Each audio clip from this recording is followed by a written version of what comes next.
রহমতের নবী হিসাবে আমাদের জন্য, মুসলমানের জন্য আল্লাহ পাকের হাবিব রহমত ধরে নিলাম। কেমন ভাবে রহমত জানেন? আল্লাহ পাক নবী পাকের ওসিলা আমাদেরকে হেদায়েত দান করেছেন। যে হেদায়েতের বিনিময় আল্লাহ পাক রব্বুল আলামিন আমাদেরকে জান্নাত পর্যন্ত আল্লাহ আমাদের পৌঁছে দেবেন। নবীর দ্বারা হেদায়েত পাও। আল্লাহর হাবিবকে আল্লাহ পাক আদেশ করেছিলেন, ও আমার হাবিব তুমি বলে দাও আমার পরিচয় যারা নিয়ে নেবে, আমি আল্লাহ কুল হুয়াল্লাহু আহাদ, আমি আল্লাহ পাক রব্বুল আলামিন তোমাকেই আদেশ করলাম তুমি বলো আমি এক। আল্লাহ পাক রব্বুল আলামিন আমার নবীকেই বলেছিলেন তুমি বলে দাও আমি এক। আল্লাহ ইচ্ছা করলে নিজেই বলতে পারতেন আল্লাহু আহাদ, আমি আল্লাহ আমি এক, এটা আল্লাহ পাক নিজেই বলতে পারতেন। কিন্তু প্রিয় নবীকে ওসিলা দিয়ে বললেন, ও নবী তুমি বলে দাও আমি আল্লাহ আমি এক। আল্লাহর হাবিবকে রিসালাতের দায়িত্ব দিয়ে আদেশ করলেন। নবী পাক জানিয়ে দিলেন আল্লাহ পাক এক। সেই আল্লাহ এক বলে যারা বিশ্বাস করেছেন আল্লাহ পাক তাদেরকে হেদায়েত করে রাসূলুল্লাহ যে রহমত, নবী পাক সকলের জন্য দয়ার, এই হেদায়েত পাওয়াটা আমাদের জন্য বড় দয়া।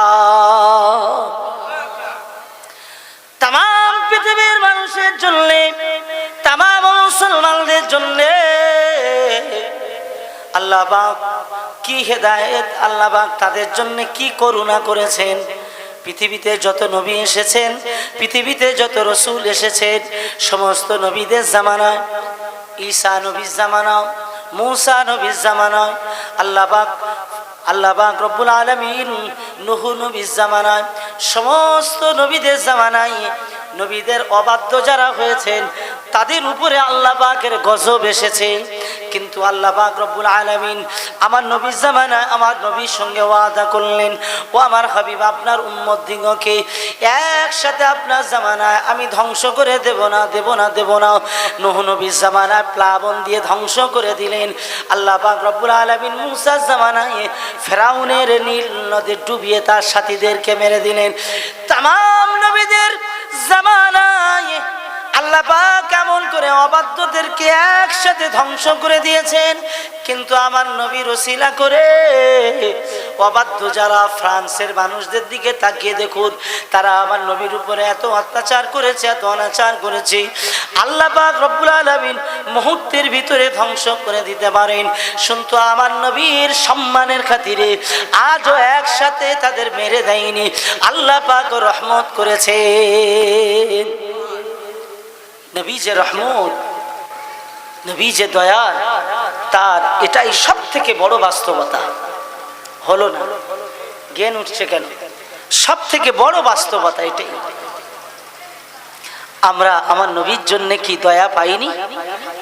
আমরা সত্যিকারের দয়া পাইনি?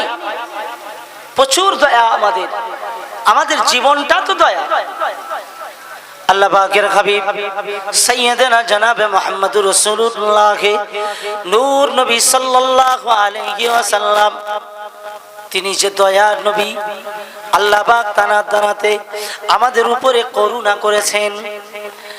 সারা পৃথিবীর মানুষদের দিকে তাকিয়ে দেখুন, আল্লাহ পাকের নবীর জন্য আল্লাহর দয়া আমাদের উপরে। নবী পাক এসেছিলেন 570 খ্রিস্টাব্দে মক্কার জমিনে। মক্কার নাম তখন বাক্কা বনে। মক্কার কাবা শরীফ থেকে 3-4 মিনিটের রাস্তা আম্মা জান আমেনার ঘর। 3-4 মিনিট, বেশি সময় লাগলে এতটাই বলা যায়। সামনে আম্মা জান আমেনার ঘরের সামনে আবু জাহলের ঘর। আল্লাহর হাবিব দয়া নবী 570 খ্রিস্টাব্দে যখন আসবেন, সেই সময় আরবি কোনো গণনা ছিল না, বাংলা গণনা ছিল না, শুধু ইংরাজি গণনা ছিল যিশু খ্রিস্টর জন্ম তারিখকে কেন্দ্র করে। তার মানে ঈসা নবী আলাইহিস সালাম আসা থেকে 570 বছর পরে আল্লাহর হাবিব দুনিয়াতে এসেছেন। কত বছর পরে? 570 বছর। সন্ধ্যা থেকে নবী পাকের জীবনী শুনেছেন। আমি কিছু ব্যতিক্রমী আলোচনা আপনাদের মাঝে করতে চাইছি। নওজওয়ানেরা, যুবক ভাইরা আমার, নূর নবী আমার, আপনার হাবিব আখিরে জামানার নবী, পাহাড়ে ঢালুতে ঘর। আম্মা জানা আমেনার ঘর পাহাড়ে ঢালুতে। আম্মা জানা আমেনা বর্ণনা করেন, আম্মা জানা আমেনা বর্ণনা করেন, পাহাড়ের ঢালুতে আমার ঘর। ঠিক ওই জায়গায় রাতের বেলা আমি একা শুয়েছিলাম, আর আমার সঙ্গে কেউ নাই। আমি একা শুয়েছিলাম, আমার সঙ্গে কেউ নাই, আমার স্বামী নাই। গভীর রাতে আমার দরওয়াজা ঠেলে কে যেন প্রবেশ করেছে। তাদের কথাবার্তা, কয়েকজন ব্যক্তি, কয়েকজন মানুষের গলার আওয়াজ। আমি আওয়াজ শুনে ঘুম ভেঙে গেছে, আমার বড় ভয় পেয়ে গেল। আমি জিজ্ঞাসা করেছিলাম, কারা আপনারা কারা আমার ঘরের ভিতরে কেন? ওই সময় আওয়াজ দিয়েছিলেন, ও আমেনা ভয় পেও না, আমি অন্য কেহ নই, আমি হলাম ঈসার আম্মা জান মারিয়াম, ঈসার মা মারিয়াম। আর আমার সঙ্গে মুসা আলাইহিস সালামের জামানায় আল্লাহ যে মহিলাটাকে কবুল করেছিলেন, আসিয়াকে আল্লাহ পাক আমার সঙ্গে পাঠিয়েছে। আমরা দুই মহিলা আপনার কাছে এসেছি, আর আল্লাহ জান্নাতের ফেরেশতারা এসেছেন, আল্লাহ জান্নাতের হুর এসেছেন আপনার ঘরেতে। ও আমিনা, জেনে রাখো, আজ কিছুক্ষণের ভিতরেই তোমার একটি বাচ্চা হবে, যে বাচ্চাটাকে আল্লাহ পাক কবুল করে আখির জামানার নবী, নবীদের সরদার খাতামান নবী আল্লাহ পাক বানিয়েছে। আমেনা বলেন, আমি অবাক হই, আমি ঘুমাচ্ছি আর আমার ছেলে হবে। আমি খুব আশ্চর্য বোধ করি, আমার ঘুম ভেঙে গেছে বটে, কিন্তু তাদের কথা শুনে আমার অবাক লাগছিল। তবে আমি যে স্বপ্ন দেখেছি, বারবার স্বপ্নের সঙ্গে যেন একটা মিল ঘটে যাচ্ছে, নিশ্চিত হতেও তো পারে। আমি অপেক্ষা করছিলাম, কিছুক্ষণের মধ্যে পেটের যন্ত্রণা ছাড়াই আমার ভিতর দিয়ে একটি নূরের গলা, খরাজা মিন্নি নূরুন, আমার ভিতর দিয়ে একটা নূরের গোলা বাহির হয়ে পড়লো। আল্লাহ পাক রব্বুল আলামিন আমাকে দেখালেন যে নূরের গলাতে অকুসুর শামসি, আল্লাহ পাক আমার কাবা শরীফের নিকটে আমার পাহাড়ের যে ঢালুতে ঘর, এই পাহাড় পর্বত ভেদ করে শত শত কিলোমিটার অতিক্রম করে মিশরের ঘরগুলো ওই নূরের আলোতে আমার নজরে চলে এসেছে। আল্লামা কোরআন পাকে জানিয়েছেন, ও নওজওয়ান, অকুসুর শামসি, আমি আমার রসুলকে আমার আল্লাহ পাক বলেছেন। কি হয়েছে? আস্তে ওরকম কথা বললে তো অসুবিধা। আমি আমার রসুলকে সিরাজাম মুনিরা, আমি আমার রসুলকে সিরাজাম মুনিরা করেছি, উজ্জ্বল প্রদীপ বানিয়েছি দুনিয়াতে, এমন আলো তৈরি করে দিয়েছি আমার রসুলকে। আল্লাহ পাকের হাবিব, তিনি উজ্জ্বল একটি প্রদীপ, তিনি উজ্জ্বল একটি নূর, যে নূরের আলো যারা পেয়ে গেছেন আল্লাহ পাক তাদের জীবনটা আলোকিত করে দেবেন। যারাই পেয়েছেন, সন্ধ্যা থেকে মনে অনেক সুবহানাল্লাহ বলেছে, ওই জন্য সবাই বলে না, কিছু লোক বলেছে, অনেকক্ষণ বলেছে না গা, কষ্ট হচ্ছে, দোয়া করে দেব। তাহলে সকলে মিলে একটু আওয়াজ দিয়ে বলেন না, নারে তাকবীর। আস্তে হলেও বলেন, জোরে না, তবে কিন্তু সকলকে বলতে অনুরোধ করছি। খুব জোরে বললেই যে আমি ওয়াজ করতে পারবো এরকম বিষয়টা না। বিষয়টা হলে যে একটা ভক্তি, এই ভক্তিটা থাকা উচিত। ভক্তি না থাকলে তো ভালো লাগবে না। প্রিয় হাবিবের কথা শোনার পরে ভক্তি আসে না, হাজারো বার শুনলেও তো ভক্তি আসা উচিত। মজার ব্যাপার হলো, দেখেন, আচ্ছা এই কথা কি বিশ্বাস হয় না আপনার? আমার নবী নূরের নবী, আল্লাহর হাবিব সাল্লাল্লাহু আলাইহি ওয়াসাল্লাম হায়াতুন নবী বিশ্বাস হয়? মানে আজও ইন্তেকাল করার পরেও জীবিত। জোরে বলুন না সুবহানাল্লাহ। কবরের জিন্দেগিতে যেখানে খুশি তিনি যেতে পারেন, আল্লাহ তানাকে নিয়ে যান। স্পষ্ট বহু দলিল আল্লাহ পাক দান করেছেন, এবং রসুলকে ইন্তেকালের পরে তানাকে বহু লাখ লাখ আল্লাহর পেয়ারা তারা স্বপ্ন যোগে এবং সরাসরি তানারা দেখেছেন তাদের চামড়া চোখে, জোরে বলা যাবে সুবহানাল্লাহ। তার মানে মদিনার রওজা মুবারক থেকে ইমামদের বক্তব্য যে মদিনার রওজা মুবারক থেকে আল্লাহর হাবিব সরাসরি এই গ্রামেও আসতে পারেন এবং পৃথিবীর যে কোনো গ্রামেও যেতে পারেন এবং আমাদের সালামগুলো সরাসরি শুনতে পান এবং আল্লাহর ফেরেশতারাও নিয়ে গিয়ে শোনান, জোরে বলুন না সুবহানাল্লাহ। কিন্তু দুর্ভাগ্য, এই একটা বক্তা বাহির হয়েছে গতকাল থেকে, শুধু মেসেজ করছে, হোয়াটসঅ্যাপ ভরে আছে বিভিন্ন জায়গা থেকে, বলে ভাইজান এই বক্তাটা কি, ইনি বলছেন যে নবী পাকের সম্পর্কে এবং দাদা পীরের সম্পর্কে কটূক্তি করে বাজে বাজে কথা বলেছেন, এর সম্পর্কে কিছু কথা যদি বলেন। আমি কি বলবো, ভাবতে অবাক লাগছে, কি বলবো। আসলে ওই বক্তাটা সম্ভবত, আমি ঠিক বাড়ি কোথায় জানি না, শুনছিলাম যেন বর্ধমানের দিকে, তবে উনি কোনো ইমাম মানেন না, আহলে হাদিস, কোনো ইমাম মানেন, কোনো ইমামের অনুসারী নয়, ওরা নিজেরা হাদিস সব বোঝে আর নিজেরাই দাবি করে আমরা আহলে হাদিস। যেই বা হোক, উনি আমার দাদা পীর সম্পর্কে কটূক্তি করেছেন। বসিরহাট আল্লামা হুজুর রহমাতুল্লাহ আলাইহি দাদা হুজুরের জীবনীতে লিখেছেন, আমার নবী পাক সাল্লাল্লাহু আলাইহি ওয়াসাল্লাম ফুরফুরার জমিনে দাদা পীরের আলোচনার মুহূর্তে, ওয়াজের মুহূর্তে দাদা হুজুর রহমাতুল্লাহ আলাইহির সামনে নবী পাকের হাজিরি, নবী পাক এসেছিলেন, জোরে বলুন না সুবহানাল্লাহ। এই কথাটা বসিরহাট আল্লামা হুজুর ছাড়াও বহু মুরিদরা তানারা লিখেছেন। এই কথাটা এখন ফুরফুরার কোনো একজন ভাইজান হুজুর ওয়াজ নসিহাতে বলেছেন, সেই ওয়াজের কটূক্তি করে উনি বলতে চেয়েছেন নবী আর জায়গা খুঁজে পেল না, ফুরফুরায় এসেছে, বলুন না নাউজুবিল্লাহ। আরে মানে কটূক্তিটা এমন, আরো অনেক কথা, আমি তার নাম ধাম বলে কথা বলতে চাইছি না। আমি বলতে চাইছি নবী পাক আসতে পারেন, এটা তোমার বিশ্বাস হয়তো হয় না, তবে তুমি নিশ্চিত যে কিতাবগুলো পড়ে বড় হয়েছো ওই কিতাবগুলোর লেখকদের তো বিশ্বাস করো। যদি তুমি মাওলানা হও, জানি না মাওলানা কি ঘড়ি ব্যাপারী, আমি তা জানি না, তবে মনে হচ্ছে মাওলানা টাওলানা না, ঘড়ি টড়ি সাড়ে টারে বা কোনো রেডিওর দোকানে থাকে, এরম কিছু হতে পারে। যদি মাওলানা হতো তাহলে এ কথা বলবে কেন? আল্লাহর হাবিব সাল্লাল্লাহু আলাইহি ওয়াসাল্লাম তিনি আসতে পারেন, এ কথা তো প্রামাণ্য কিতাবগুলোতে, দেওবন্দীদের কিতাবে স্পষ্ট লেখা রয়েছে। যে কিতাবটা উর্দু থেকে লেখা, যে কিতাবটা উর্দু থেকে লেখা, আমি খুব কষ্ট করে কলকাতা থেকে কিনে এনেছিলাম নিজে, জি আহওয়ালুল মুসান্নিফিনে, মুসান্নিফিনদের জীবনী লেখা রয়েছে, तमाम লেখকদের জীবনী। সেখানে আল্লামা জালালউদ্দিন সাহেব রহমাতুল্লাহ আলাইহি বলেন, আমি আমার ঘরেতে, আমার এলাকাতে 40 বার, একবার দুবার নয়, 40 বার আমার প্রিয় নবীকে দেখেছি, জোরে বলা যাবে। এখন আমার দাদা হুজুরের কথাটা তোমার যদি বিশ্বাস না হয়, ফুরফুরার জমিনে দাদা পীরের কথাটা তোমার যদি গ্রহণযোগ্যতা না পায়, তাহলে তুমি ওই লোকটির কথা, যিনি কিতাব লিখেছেন, শুধু না তাফসীরের কিতাব, আল্লামা জালালউদ্দিন সাহেব রহমাতুল্লাহ আলাইহি, কথাটা কেটে দাও। আকায়েদের কিতাব লিখেছেন, আকায়েদে নাসাবির লেখক আল্লামা সাআদউদ্দিন তাখতাসানী রহমাতুল্লাহ আলাইহি বলেন, আমার পড়াশোনা ভালো হতো না, আমি পড়াশোনা ভালো করতে পারতাম না, খুব কাঁদতাম।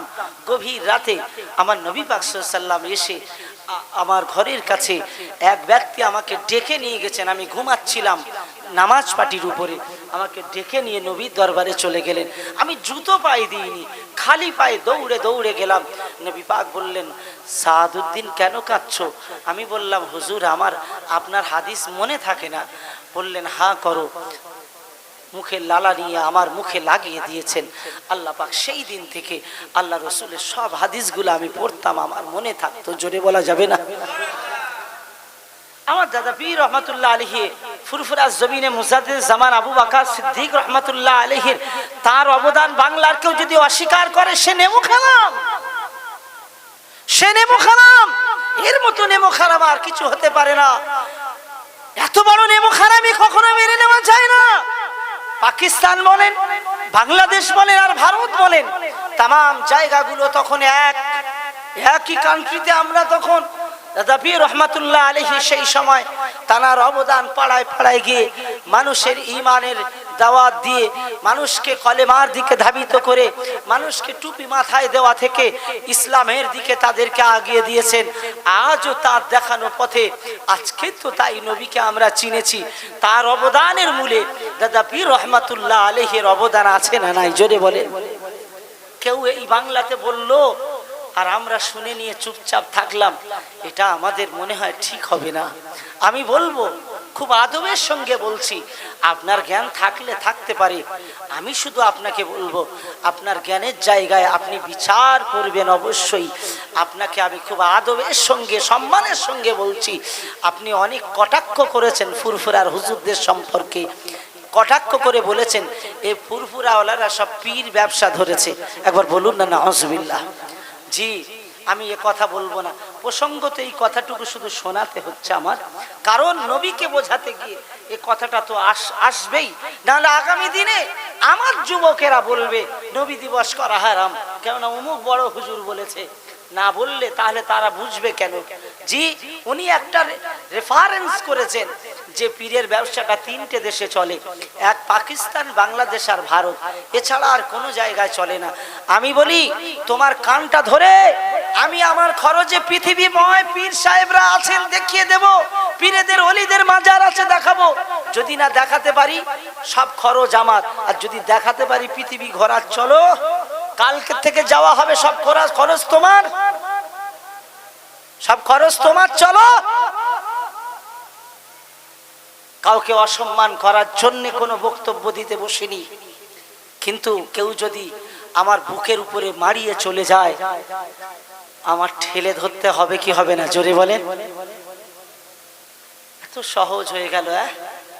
আমার বাপ দাদুরা, আমার এই বাংলার মুসলমানেরা, বাংলাদেশের মুসলমানেরা সব আজকে যার ওসিলা করে এই পথ পেয়েছেন, আজকে সেই মানুষটাকে কলুষিত করার চেষ্টা মুজাদ্দিদের জামানকে, আর আমরা ওলামারা যারা বক্তব্য দিতে দিন রাত করে ছুটছি, আমরা সেই বাগানে খেদমত করছি। আমরা দুটো কথা বলার তো আমাদের অধিকার আছে, আছে না নাই? রাখো না তোমার কথা, তোমাকে মানতে কে বলেছে? তবে তোমার সব সব পিছনের গোষ্ঠীকে তাকিয়ে দেখো, সবাই মেনে চলে গেছে। আল্লাহ পাকের হাবিব নূর নবী জনাবে মুহাম্মদ রাসূলুল্লাহ সাল্লাল্লাহু আলাইহি ওয়াসাল্লাম এই দুনিয়ার মাটিতে আল্লাহ পাক তাকে পাঠিয়েছেন। আমার নবী পাক দুনিয়ার জমিন থেকে বিদায় নিলেও কি হবে, আল্লাহ পাক হায়াতুন নবী করেছেন, নূর নবী তানাকে বানিয়েছেন। 570 খ্রিস্টাব্দে রাসূলের আগমন, সোমবার দিন ভোর রাতে সুবহে সাদেকের সময় আম্মা জান আমেনা বলেন, খরাজা মিন্নী নূরুন, আমার ভিতর দিয়ে নূরের গোলা যখন বাহির হয়েছে আমি দেখতে পেয়েছিলাম শাম দেশের ঘরগুলো। আল্লাহ পাক রব্বুল আলামিন আমার বাচ্চার মতো এমন বাচ্চা, আমার বাচ্চার আগে পরে, আমার বাচ্চা গর্ভে আসার আগেই আর গর্ভ ধারণ করার পরে আর ভূমিষ্ঠ হওয়ার পরে যা কিছু দেখেছি আমার বাচ্চার সঙ্গে পৃথিবীর কারো মিল হবে না।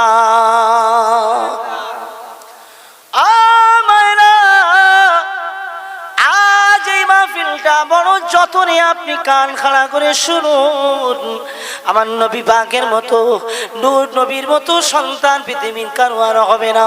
আল্লাহর হাবিব দিন ও দুনিয়ার বাদশা মায়ের কোলে অবস্থান করছেন।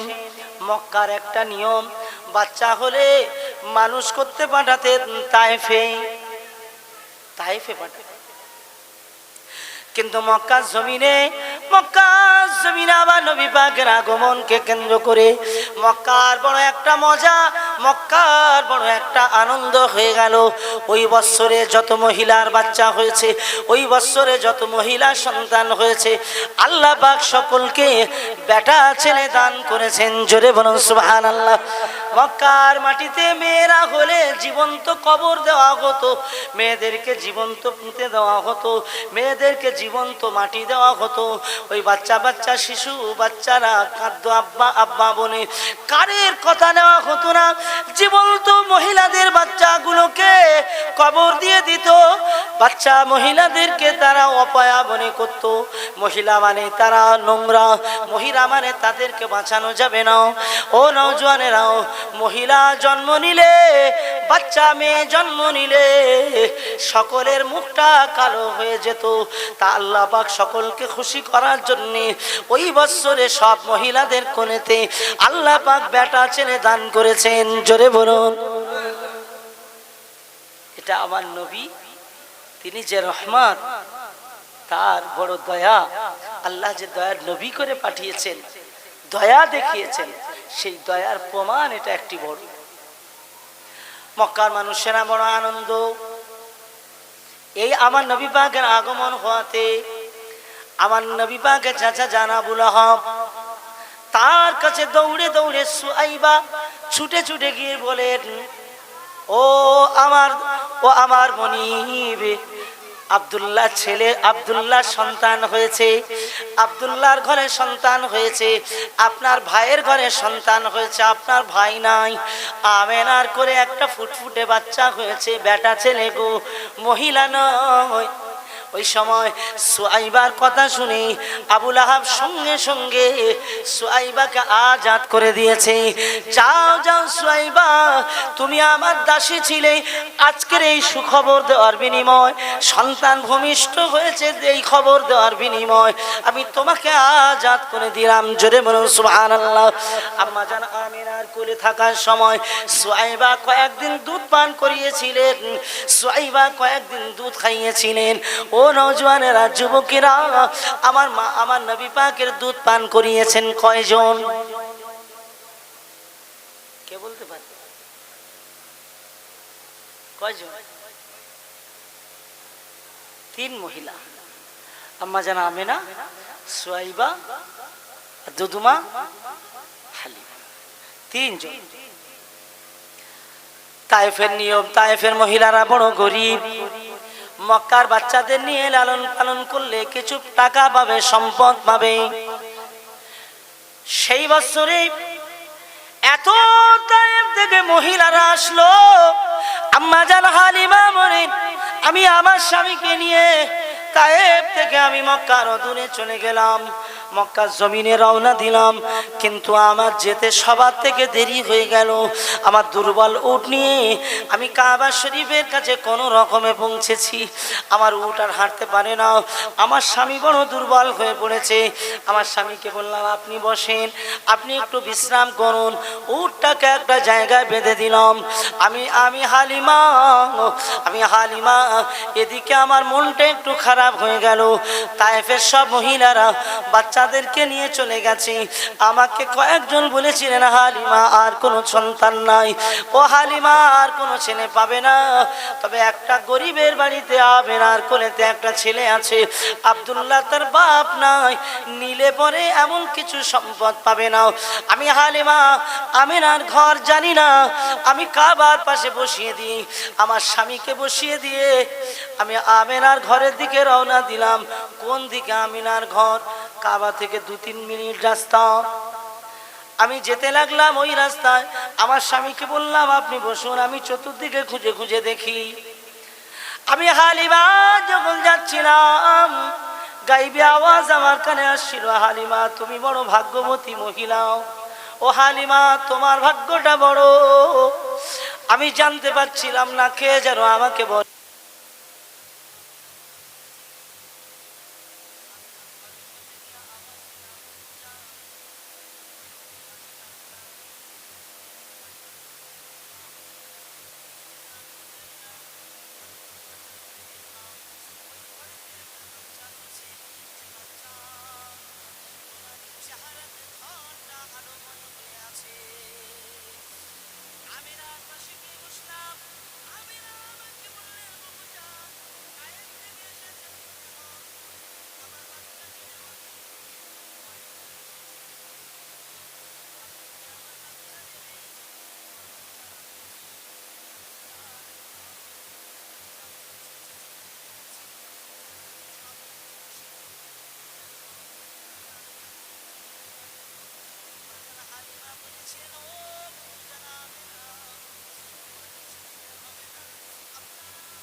সংক্ষিপ্ত কথায় আল্লাহর হাবিবকে কোলে করে নিয়ে আম্মা জান হালিমা বলেন, আমি উটের পিঠে উঠে গেলাম, স্বামীকে সাথে নিলাম, গিয়ে আমি তায়েফের দিকে রওনা দিয়েছিলাম। তায়েফে যেতে অনেক রাস্তা, প্রথম মঞ্জিল, দ্বিতীয় মঞ্জিল, তিনটে মঞ্জিল পড়বে। প্রথম মঞ্জিল অতিক্রম করে যখন তায়েফের রাস্তায় প্রবেশ করেছি, মক্কার এলাকা ছেড়ে যখন তায়েফের রাস্তায় প্রবেশ করলাম, কিছুটা যাওয়ার পরে এক বৃদ্ধ আমাকে ডাক দিলেন, ডাকলেন, ও হালিমা, অনেক দিন দাঁড়িয়ে আছি, হালিমা তুমি একটু দাঁড়াও। আমি পাদরি, আমি মুসার জামানার কেতাব পড়েছি, আমি ঈসার জামানার কেতাব পড়েছি, আমি কেতাবের অনেক জ্ঞান আমি অর্জন করেছি। ও হালিমা, যেও না। আমি অনেক মহিলাকে দেখলাম এই রাস্তা দিয়ে যেতে, কিন্তু তোমাকে আর যেতে আমি দেব না। আমার অনুরোধ, তুমি একটু দাঁড়াও, আমি একটা বাচ্চা দেখার জন্য দাঁড়িয়ে আছি। আজকের একদিন নয়, দুদিন নয়, সিরাতে বিশ্বকোষে বলা রয়েছে ওই পাদ্রীটা কম বেশি করে 15 দিন অপেক্ষা করছেন এই রাস্তায় মুহাম্মদ সাল্লাল্লাহু আলাইহি ওয়াসাল্লাম আসবেন। একবার জোরে জোরে বলুন সুবহানাল্লাহ। পাদ্রী বলেছিলেন, হালিমা তোমাকে ডাকলাম, কাউকে দাঁড়াতে বলিনি, তার কারণ অন্য কিছু নয়। আমি উপরের দিকে তাকিয়েছিলাম, আমি গাছের দিকে তাকিয়েছিলাম, কখন গাছগুলো ঝুঁকে পড়বে। তুমি যখন হেঁটে হেঁটে আসছিলে, আমি দেখতে পাচ্ছিলাম আমার নজরে এই পাহাড়ের পাশে গাছগুলো, এই রাস্তার পাশের গাছগুলো তোমাকে জড়িয়ে ধরার জন্য ছুটে আসছিল। আম্মা হালিমা চমকে গিয়েছেন, ভয় পেয়ে গিয়েছেন। আম্মা জান আমেনা বলে দিয়েছিলেন, ও হালিমা বুবুজান, আমি জানি আমার ছেলের নামটা আল্লাহ পাক রাখতে বলেছেন, আমাকে স্বপ্ন যোগে বারবার দেখিয়েছেন। ও হালিমা বুবুজান, আমার ছেলের নাম আসমানে আহমদ রাখা হয়েছে, দুনিয়াতে মোহাম্মদ রাখা হয়েছে। আমার ছেলেকে মহান রব্বুল আলামিন আল্লাহ আখিরি জামানার নবী বানাবেন। জোরে বলুন সুবহানাল্লাহ। আমি জানি আমার ছেলেকে যত্ন করে নিয়ে যাবেন, কাউকে দেখাবেন না, কেউ যেন ক্ষতি না করে ফেলে। আল্লাহর হাবিবকে কোলে করে নিয়ে যত্নে চেপে ধরে আছেন। ও পাদ্রী বাবু, আপনাকে আমি দেখাতে পারবো না, এটা আমার আমানত, এই বাচ্চাকে আমি দেখাবো না। বারবার অনুরোধ করেছেন, আমি দেখাবো না। পাদ্রী কান্না শুরু করে দিয়েছেন। হালিমা মা, ও হালিমা, তোমাকে মা বলে মেয়ের মতো সম্বোধন করে বলছি, ও হালিমা শোনো না, আমি কোনো ক্ষতি করব না। আমি জানি তাওরাতে আমি পড়েছি, ফিত তাওরাতি ওয়াল ইনজিল ইয়ামুরুহুম বিল মারুফি ওয়া ইয়ানহাহুম আনিল মুনকার। আল্লাহ পাক কোরআন পাকে বলেছেন, আমার নবী সম্পর্কে তাওরাতে আলোচনা আছে। ও হালিমা শোনো, আমি এই বাচ্চা শিশু মুহাম্মাদের কথা পড়েছি, যার পিঠেতে একটা মোহরে নবুয়ত আছে। ওই মোহরে নবুয়তে লেখা রয়েছে খাতামান নবিয়্যিনা। ওই মোহরে নবুয়তে লেখা রয়েছে খাতামান নবী, নবী মুহাম্মদুর রাসূলুল্লাহ সাল্লাল্লাহু আলাইহি ওয়াসাল্লামের নাম লেখা রয়েছে। আমি একটু দেখব, ওই মোহরে নবুয়তটা পিঠেতে ঘাড়ের কাছে রয়েছে, আমাকে একটু দেখতে দাও। যে মানুষটা একবার দেখে নেবে, আল্লাহ পাক রব্বুল আলামিন তার জন্য জাহান্নামের আগুন হারাম করে দেবে। হালিমা আমাকে একটু দেখিয়ে দাও। আম্মা জান হালিমা বলেন, বারবার অনুরোধ করাতে, কান্না করাতে আমি দেখিয়েছি, আমি দেখালাম। আমাকে বললেন, হালিমা সাক্ষী থেকো, আমি তোমার শিশুকে বিশ্বাস করে নিলাম, উনি আখরি জামানার নবী। জোরে বলুন না সুবহানাল্লাহ। আল্লাহ পাক আমার নবীকে নিয়ে তায়েফে পাঠিয়ে দিলেন। আর সেই তায়েফে গেলেই কান্না আসে, কেননা নবীকে সব থেকে নূর নবীকে কষ্ট দিয়েছে ওই তায়েফে। প্রিয় নওজওয়ানেরা মনে রাখেন, তায়েফের মাটিতে আম্মা জান নিয়ে চলে গেলেন। যে জায়গা নিয়ে গিয়েছিলেন ওই জায়গায় যদি কখনো যান, দেখবেন তায়েফের মাটিতে ওই জায়গায় পাহাড়ের ঢালুতে দেরি করে তাই এসেছি, তাড়াতাড়ি করে। আপনাদের অসুবিধা হচ্ছে না তো?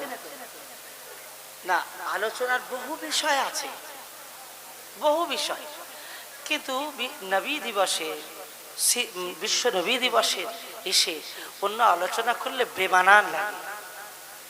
তাই আমি আমার চিন্তায় এই আলোচনা করছি, যাতে করে প্রাথমিক কিছু কথা তুলে ধরতে পারি। আল্লাহর হাবিব 12 রবিউল আউয়ালে এসেছেন সোমবার দিনে। আসার পরে তানাকে নিয়ে যাচ্ছেন দূত মা হালিমা। ওই জায়গায় আল্লাহ এবছর নিয়ে গিয়েছিলেন। এই কিছুদিন আগে, এখনো 1.5 মাস পুরোপুরি হয়নি, গিয়েছিলাম তায়েফে। আমার সাথে ছিলেন আমার প্রিয় বন্ধু ভাই, অনেক সুন্দর আলোচনা করেন মৌলানা হিজবুল্লাহ খুনজি সাহেব, খুব সুন্দর আলোচনা করেন। তো আমরা দুইজনে এত আনন্দ পাচ্ছিলাম, মানে মক্কা মদিনা সফরটা খুব আনন্দময় হয়েছে, একসাথে ছিলাম। তো ভাই আর আমার খুব আগ্রহ তায়েফটা দেখব, কোন জায়গা আম্মাজান হালিমা নিয়ে বড় করেছে, ওই জায়গা গেলাম। গিয়ে বসে বসে অনেকক্ষণ দেখছিলাম। গাড়িওয়ালা দেখাচ্ছিলেন ওই জায়গা আম্মাজান হালিমার ঘর ছিল। আম্মাজান হালিমা বলেন, আমি রাতের বেলা আমার শিশু মুহাম্মদকে নিয়ে আমি বাড়িতে প্রবেশ করলাম।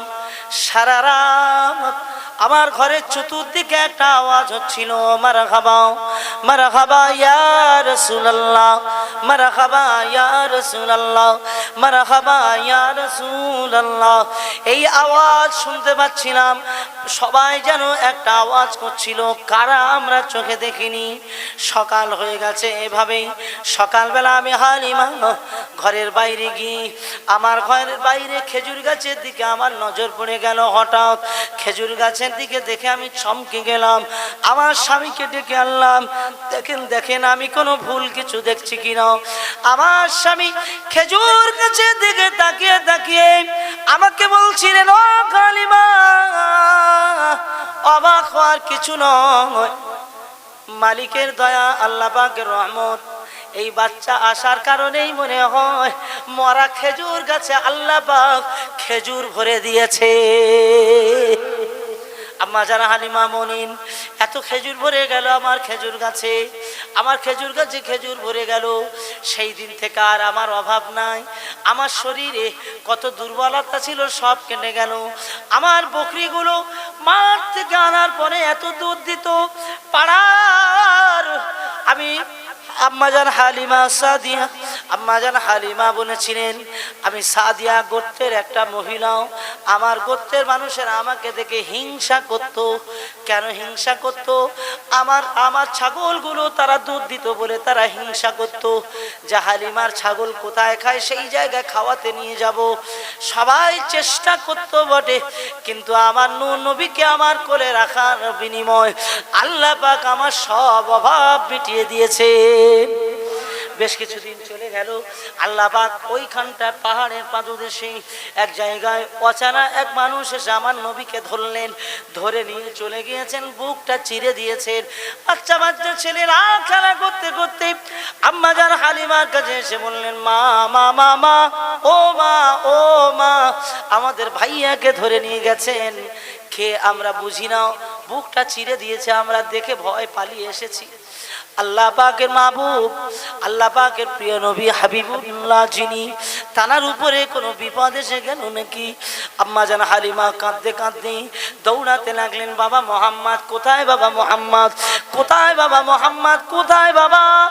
দৌড়াতে দৌড়াতে গিয়ে পাহাড়ের পাদদেশে গিয়ে আমার নবী পাককে লক্ষ্য করে দেখতে পেলেন, তিনি হাঁটতে হাঁটতে আগিয়ে আসছেন। ও বাবা মোহাম্মদ কি হয়েছে বাবা? বলে, ও আম্মাজান, এক মানুষ আমাকে ধরে নিয়ে গেলেন, আমি চিনি না জানি না, আমার ধরে নিয়ে গিয়ে আমার বুকটা চিরে ফেলেছে, আমি নিজে চোখে দেখেছি। আল্লাহর হাবিব দিন ও দুনিয়ার বাদশা ছোট বয়সে বলছেন, ও আম্মাজান, আমার কলিজা আমার সব বার করেছে, একটা পানিতে ধৌত করে আবার ভিতরে দিয়ে দিয়েছে। আল্লাহ পাক রব্বুল আলামিন হাবিবকে কবুল করে নিয়েছেন, সে কারণে জিবরিলকে পাঠিয়ে হাবিবের ভিতরে যত শয়তানি ওয়াসওয়াসা অংশটুকু সব বাহির করে দিয়ে নূর দিয়ে পরিপূর্ণ করে দিয়েছে। একবার জোরে জোরে বলুন সুবহানাল্লাহ। আল্লাহ পাক হিকমত দিয়ে পরিপূর্ণ করেছেন। আল্লাহ পাক রব্বুল আলামিন আমার নবীকে সাক্কে সদর করেছিলেন কয়েকবার, এভাবেই হার্ট অপারেশন কয়েকবার করেছেন। আম্মা যেন ভয় পেয়ে গেলেন, বাবা আর রাখবো না, চলো তোমার মাকে নিয়ে চলে যায়, মায়ের কাছে নিয়ে চলে যায়। ও নওজওয়ানেরা, অনেক কথা অনেক ইতিহাস আমি লম্বা করে আলোচনা করব না, শুধু আপনাকে এতটুকু শোনাতে চাইছি। আল্লাহ পাকের হাবিবকে মহাব্বত করুন। যে নবী ছোট বয়সী পৃথিবীর জমিনে আগমন করেছেন, সেই নবী 13 বছর 40 বছর থেকে নিয়ে 13 বছর, মানে 13 বছর মক্কার জীবন, নবুয়াতের জীবন, আর মদিনার 13 বছর, মদিনার 10 বছর, 23 বছরের জীবনে আল্লাহর হাবিব যা করেছেন নূর নবী, সেটাই আমাদের জন্য ইসলাম হয়ে গেছে। জোরে বলুন সুবহানাল্লাহ, আর একটু জোরে বলুন সুবহানাল্লাহ। ক বছর বললাম মক্কায়? 13 বছর। নবী বড় হয়েছেন, এভাবে মায়ের কাছে এসেছেন। নানার বাড়ি থেকে ফেরার সময় 6 বছর বয়সে মা মারা গেছে। মা মারা যাওয়ার পরে দাদুর কাছে মানুষ হয়েছিলেন। দাদু আব্দুল মুত্তালিব 8 বছর বয়স যখন মারা গেছে, হযরতে চাচা যান আবু তালেব বললেন, চিন্তা করো না, আমি বেঁচে আছি, তোমার মা বাপের মতো আমি কোলে করে নিয়ে তোমাকে বড় করব। সাথে থাকলেন। শেষ পর্যন্ত দেখতে পাওয়া গেল নবুয়ত পাওয়া পর্যন্ত চাচা জান রয়েছেন। আল্লাহর কি ইচ্ছা, চাচা জানের কোলেতে বড় হয়ে 40 বছর হয়ে গেল। 40 বছর থেকে নিয়ে যেই দিন 40 বছর, এই দিন পর্যন্ত কখনো মক্কার মানুষ বিরোধিতা করেনি, সকলেই বলেছেন আল আমিন। আর যেদিন নবুয়ত পেয়েছেন, ইকরা বিসমি রাব্বিকাল্লাযী খলাক, খলাকাল ইনসানা মিন আলাক, ইকরা ওয়া রাব্বুকাল আকরাম। ও নবী পড়ুন, পড়ুন নবী গো পড়ুন, আল্লাহ আপনাকে নবী বানিয়েছেন, আপনি আল্লাহর নামে পড়ুন। এই দিন থেকে দেখতে পাওয়া গেল আল্লাহ পাক রিসালাতের দায়িত্ব দিয়েছেন। মক্কাতে প্রচার শুরু করার প্রথমেই সবাই রেগে গেল। আল আমিন যাকে বলতো, তার বিরুদ্ধে সবাই দাঁড়িয়ে গিয়ে গালি দিতে লেগেছে। আল্লাহর হাবিব এসেছিলেন হক আর না হকের আলাদা করার জন্য, কিন্তু এবার সত্য কথা বলার কারণে সকলেই বিরোধী হয়ে গেল। 13 বছর এভাবে কেটে গিয়েছে। অনেক কষ্ট সাহাবীদের, নবী পাকের অনেক কষ্ট, আল্লাহর হাবিবের কষ্ট এত বেশি, আল্লাহ পাক বললেন, ও নবী তোমাকে মেরে দেবে, ফাকতুলুকা, তোমাকে মেরে দেওয়ার চক্রান্ত করেছে, মদিনায় চলে যেতে হবে। আল্লাহর হাবিব মদিনায় যাওয়ার আগে আল্লাহর কাছ থেকে সংবাদ পেয়ে গিয়েছিলেন। জোরে বলুন, আরো একবার জোরে বলুন সুবহানাল্লাহ।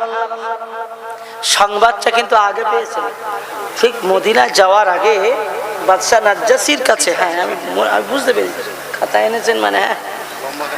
হ্যাঁ হ্যাঁ, বাদশা নাজ্জাসীর কাছে সব সাহাবীদের একদল পাঠিয়ে দিয়েছেন। এই বাবু, কোথায় উঠলি তোরা?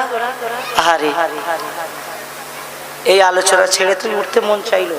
আচ্ছা ঠিক আছে, আলহামদুলিল্লাহ, ও আসে কি চলে যায় দেখি। আপনাদের কষ্ট হচ্ছে নাকি? মাশাআল্লাহ, তাকবীর দেন তো, নারে তাকবীর। আর একটু জোরে বলেন নারে তাকবীর। এই যে সুন্দর একটি মজলিস ভেঙে গেলে কালকে কি ফের করবেন নাকি? হবে না তো? আজকেই শেষ তো নাকি? আল্লাহ বাঁচালে আবার আগামী বছর, তাই না? ঠিক শোনেন, আমি আপনাকে বলি, নবী পাকের ইতিহাস, নবী পাকের জীবন কাহিনী, নবী পাকের সব কিছু আলোচনা আমার দ্বারা দূরে যাকে, পৃথিবীর সব আলেমরা একসাথে বললেও শেষ করা সম্ভব নয়। তার মধ্য থেকে আমি কিছু কিছু কথা শোনাচ্ছি, যাতে করে আমাদের কিছু জ্ঞান আসে এবং আমরা তার দ্বারাই শিখতে পারি কিছু। তো বাদশাহ নাজ্জাসীর কাছে কিছু মানুষকে পাঠিয়ে দিলেন, সাহাবীদের, যে এরা অত্যাচার করছে, এখানে থাকা যাবে না, যাও তোমরা। তো তার মধ্যে নিজের চাচাতো ভাই জাফর ইবনে আবু তালেবকেও পাঠিয়েছেন, জাফর তুমি যাও, বাদশা নাজ্জাসীর কাছে যাও, গিয়ে ওখানে থাকো। তা বাদশা নাজ্জাসীর কাছে যাওয়ার পরে উনি থাকার ব্যবস্থা করেছেন। মক্কার কিছু চক্রান্তবাজ জানতে পেরে দুইজন বাদশা নাজাসির কাছে কাফেররা চলে গেছে। নবীর দুশমনরা গিয়ে বলছে, জানেন এখানে কিছু লোক আপনি জায়গা দিয়েছেন, মক্কা থেকে এসেছে, এরা ধর্ম ত্যাগ করে পালিয়ে এসেছে, তাই কই ডাকো তো। বাদশা নাজাসি ডাক দিলেন, ওদেরকে ডেকে আনো। আল্লাহ পাকের হাবিবের সাহাবীরা হযরত জাফর ইবনে আব্দুল্লাহ রাদিয়াল্লাহু তাআলা আনহু নবী পাকের সাহাবীকে দায়িত্ব দেওয়া হলো, নাজাসের সামনে আপনি একা কথা বলবেন। সব সাহাবীরা তানাকেই দায়িত্ব দিয়েছেন। বাদশার দরবারে গিয়া হাজির। বাদশা ওই দিন জিজ্ঞাসা করেছিলেন, তোমরা কি সত্য ধর্ম ত্যাগ করেছো? বললেন, না, আমরা জাহিলিয়াতের মধ্যে পড়েছিলাম, আল্লাহ পাক আমাদের উপরে দয়া করেছেন, রহমাতাল লিল আলামিনকে পাঠিয়ে আমরা নূর নবীকে পাওয়ার বিনিময় আমরা হেদায়েত প্রাপ্ত হয়েছি। জোরে বলুন সুবহানাল্লাহ, আর একটু জোরে বলুন সুবহানাল্লাহ। ধর্ম ত্যাগ করিনি। ওনারা কি বললেন, আমরা হাকিকাতে আমরা জাহিলিয়াতে ছিলাম, আমরা এখন প্রকৃত মানুষকে পেয়ে, আমরা রহমাতাল লিল আলামিনকে পেয়ে আমরা হেদায়েত পেয়ে গেছি। জোরে বলা যাবে না? বলে, তোমরা হেদায়েত পেয়েছো, তোমাদের নবীকে, নবীর পরিচয় দাও। বললেন, ও বাদশা নাজাসি, আমাদের নবীর পরিচয় হলে আমাদের নবী মারামারি, কাটাকাটি, হানাহানি, দাঙ্গা সব নিষেধ করে দিয়েছেন। আমরা সামান্যতে বছর বছর মারামারি কাটাকাটি করি। আল্লাহর হাবিবের উপরে কোরআন নাজিল হয়েছে। ও মক্কার মানুষেরা, মুহাম্মদ সাল্লাল্লাহু আলাইহি ওয়াসাল্লামের অনুসারীরা, তোমাদের নবীর উপরে যে কোরআন নাজিল হয়েছে একটু আমাকে শোনাতে পারো দেখি? বললেন, হ্যাঁ পারি। আল্লাহ নবীর সাহাবী, নবী পাকের চাচাতো ভাই জাফর ইবনে আবু তালেব, তিনি এবার খুব আদবের সঙ্গে বললেন, আউযু বিল্লাহি মিনাশ শাইতানির রাজীম, বিসমিল্লাহির রহমানির রহিম, কাফ হা আইন সাদ, যিকরু রাহমাতি রাব্বিকা আবদাহু যাকারিয়া ইজনাদা রাব্বাহু নিদান খাফিয়া। এই আয়াতগুলো যখন পড়তে লেগেছেন, বাদশা নাজাসি শুনে অবাক। সূরা মারইয়ামের ঘটনা পড়তে লেগেছেন। সূরা মারইয়ামের অংশগুলো শুনে ঝরঝর করে কাঁদতে কাঁদতে বললেন, আমি তো যে নবী ঈসাকে মানি, যে মারিয়াম তার ঈসার মাও, ওই ঈসা আলাইহিস সালামের ঘটনা পড়তে লেগেছেন। ক্বালা ইন্নী আব্দুল্লাহ, আপনাদের ওই নবী ঈসার কথা আমাদের কোরআনে এসেছে। ক্বালা ইন্নী আব্দুল্লাহ আতানিয়াল কিতাব ওয়া জাআলানি নাবিয়্যা। আল্লাহ পাক রব্বুল আলামিন আল্লাহ রাসূলের সাহাবীর জবান থেকে কোরআন শোনার বিনিময় বাদশা নাজাসি করলেন কি, কাঁদতে কাঁদতে বলে উঠলেন, তোমাদের আর কোনো অসুবিধা নাই, আমি দায়িত্ব নিচ্ছি, তোমাদের আর কেউ বিরক্ত করবে না। আমার এখানে যতদিন আমার দেশে থাকার ইচ্ছা, তোমরা এখানে সময় কাটাতে পারো। জোরে বলুন, আরো একবার জোরে বলুন সুবহানাল্লাহ। নবীর জামানায় নবী সাহাবীরাও এভাবেই তারা কষ্ট পেয়ে চলে গিয়েছিলেন। বাদশা নাজাসি জায়গা করে দিয়েছেন। আল্লাহ রসুলকে যারা জীবনে জায়গা করে দেবে, আমার নবী পাকের ভালোবাসার মানুষদেরকে জায়গা করে দেবে, আল্লাহ তাদেরকে জান্নাতে জায়গা করে দেবেন। জোরে বলুন, আরো একবার জোরে বলুন সুবহানাল্লাহ। ও নওজওয়ানেরা, যদি আমার নবী পাকের অন্তরে জায়গা করতে পারেন, আমার নবীর ভালোবাসায় আপনি, আপনার কাছে আমি শুধু একটা নিবেদন করব, রসুলকে প্রেম করে নবীর ভালোবাসা বেশে, প্রকৃত ভালোবেসে জীবন ধন্য করা যায়। নামাজ পড়ে নবীকে ধন্য, নামাজ পড়ে জান্নাতে না যাওয়ার যেতে পারে, রোজা করে না হয়তো জান্নাত মিলতে পারে, আপনার কোনো আমল কবুল নাও হতে পারে, তবে আল্লাহ পাকের হাবিবের প্রকৃত ভালোবাসা অন্তরে পরিপূর্ণ থাকলে আল্লাহ রসুল দয়া নবী বলেছেন, আমার ভালোবাসায় আল্লাহ পাক তোমাকে নাজাত করে দেবেন। নামাজ তো ইবাদত করতেই হবে, কিন্তু নবীর মোহাব্বত ভালোবাসার শুধু ভালোবেসে নাজাত পেয়েছে অনেক অনেক অনেক অনেক ঘটনা রয়েছে। আজকে আমরা ভালোবাসি না, বাসি না। ওই তো সব ছেলেরা ফের আবার চলে আসলো। এই তোমরা নবীকে ভালোবাসো তো নাকি? কারা কারা ভালোবাসো? কই হাত তোলো তো, কি ভাই হাত তোলো, ভালোবাসো? এই নূপুর শর্মা যখন ঝামেলা করে, নূপুর শর্মা কিছু অপ্রীতিকর কথা আমার নবী সম্পর্কে, নূর নবী সম্পর্কে বলেছিলেন, সেই সময় প্রতিবাদ করেছো তোমরা? না, আমি যুবক ভাইদেরকে বলছি, ওই যে আসলো যারা, করেছো প্রতিবাদ করেছো? নূপুর শর্মার বিরুদ্ধে কিছু বলেছো তো নাকি? হ্যাঁ, আমার ওই সময় এত প্রতিবাদ সভা হয়েছে, আলহামদুলিল্লাহ, এত ভালো লাগছিল যে যুবকদের ভিতরে যতই যাই করি নবীর মোহাব্বত প্রেম আজও ভরে আছে, আলহামদুলিল্লাহ।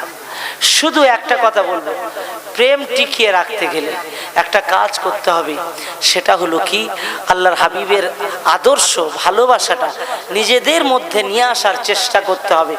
ওই নায়ক নায়িকাদের ভাবমূর্তি নিজেদের আনলে হবে না, বোঝা গেল তো? নায়ক নায়িকাদের ভাবমূর্তি নিয়ে নিজেদের জীবনটাকে তৈরি করলে হবে না, নবীর ভাবমূর্তি নিজেদের মধ্যে আনতে হবে।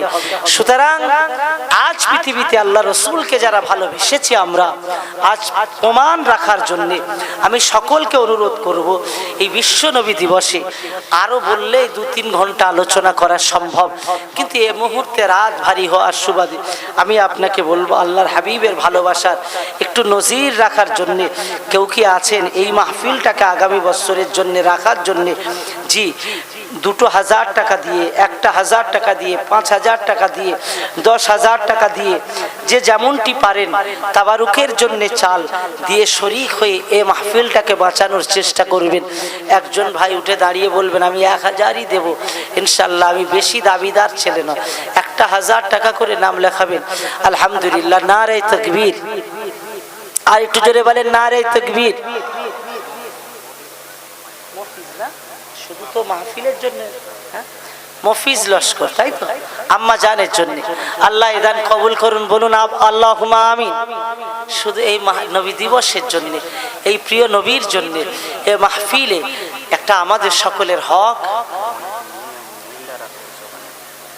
মায়েরা সকলের হক আছে।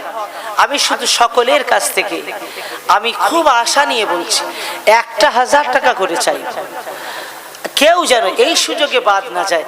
আমার প্রিয় ভাই, আমার ওইদিকে টাকা, ওইদিকে আমার প্রিয় ভাই জানো, ওই দেখেন 1000 টাকা। কি নাম?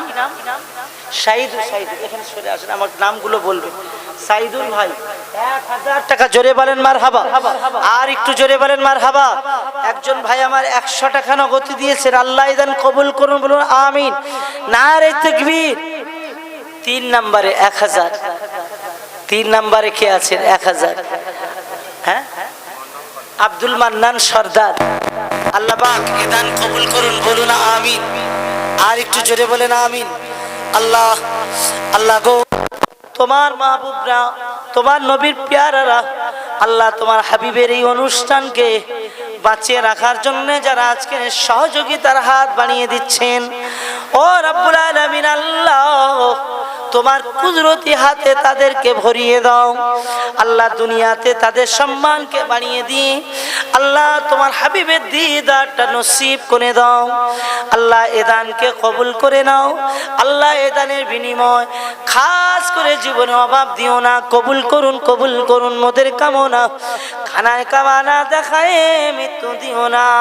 লা ইলাহা ইল্লাল্লাহু মুহাম্মাদুর রাসূলুল্লাহ সাল্লাল্লাহু আলাইহি তাকবীর। 4 নম্বরে 1000 করে আজিদ আলী ভাই 500 টাকা নগদ দিয়েছেন। এ দানকে কবুল করুন, জোরে বলেন আল্লাহুম্মা আমিন। আজিদ আলী ভাই জোরে বলেন 500 টাকা, জোরে বলেন মারহাবা, নারে তাকবীর। 1000 করে আপনাদের নাম আমি সকলের কাছ থেকে আশা করব। আল্লাহ পাক রব্বুল আলামিনের হাবিবের মাহফিলে যত মাহফিল আপনি দেন, আজ ওয়াদা করুন এই মাহফিলে দেওয়ার বিনিময় আমার নবী পাককে সুয়াইবিয়াকে আজাদ করার কারণে, আবুল আহাব সুয়াইবিয়াকে আজাদ করেছিল বলে সবটা একদিন সোমবার করে আল্লাহ পাক এই কাফেরের কবরে আল্লাহ পাক আমার নবী সাল্লাল্লাহু আলাইহি ওয়াসাল্লামের সংবাদটা দিয়েছিল বলে আল্লাহ সম্মানে একদিন কবরের ভিতরে জান্নাতি স্বাদ পানি দান করেন, জান্নাতের সুস্বাদু আল্লাহ পাক তাকে কবরে শান্তি দেন। আর আপনি নবী প্রেমিক, আপনি নবীর জন্য দেবেন, দুনিয়াতে শান্তি দেবেন এবং ইন্তেকাল করার পরে আল্লাহ আপনাকে শান্তি দেবেন। নাম বলেন। 1000 1000 করে, বেশি না। মায়ের নামে লুৎফার ভাই 1 বস্তা আলু। একবার জোরে বলেন নারে তাকবীর। লুৎফার ভাই 1 বস্তা আলু। আলু নিয়ে কি করবে? চাল লাগবে তো। আলুর সাথে চাল বলেন তো 1 মণ। ক কেজি চাল লাগে? কমন লাগে বাবু? 1.5 কুইন্টাল চাল লাগে। এবছর লেগেছে, আগামী তো হয়তো একটু বেশি লাগে। 3 জনে 50 কেজি করে দিলে হয়ে যাবে। আল্লাহর কোনো বান্দা আছেন যে আমার নবীর মেহমানদের খাওয়াবার জন্য আল্লাহ এক ভাই 500 টাকা পাঠিয়েছেন, আল্লাহ দেন কবুল করুন। কে আছেন আমার নবীর মেহমানকে খাওয়াবার জন্য 50 কেজি চালের নিয়ত করবেন? আমার ভাই এক ভাই লুৎফার ভাই আলু দিয়েছেন। কে আছেন বলুন? 50 কেজি চাল, 50 কেজি চাল। আমার মুরব্বী বাবাজির আল্লাহর রাস্তে বলুন, আমার নবী পাকের মাহফিলে লাখ লাখ আল্লাহর ফেরেশতারা সাক্ষী হিসাবে আপনার জীবনে বড় সাক্ষী হিসাবে থেকে যাবে। আমার নবীর জন্য আমি প্রত্যেক বছরে দেব। এবছরে নিয়ত করছি আল্লাহ পাক আগামী বছরের জন্য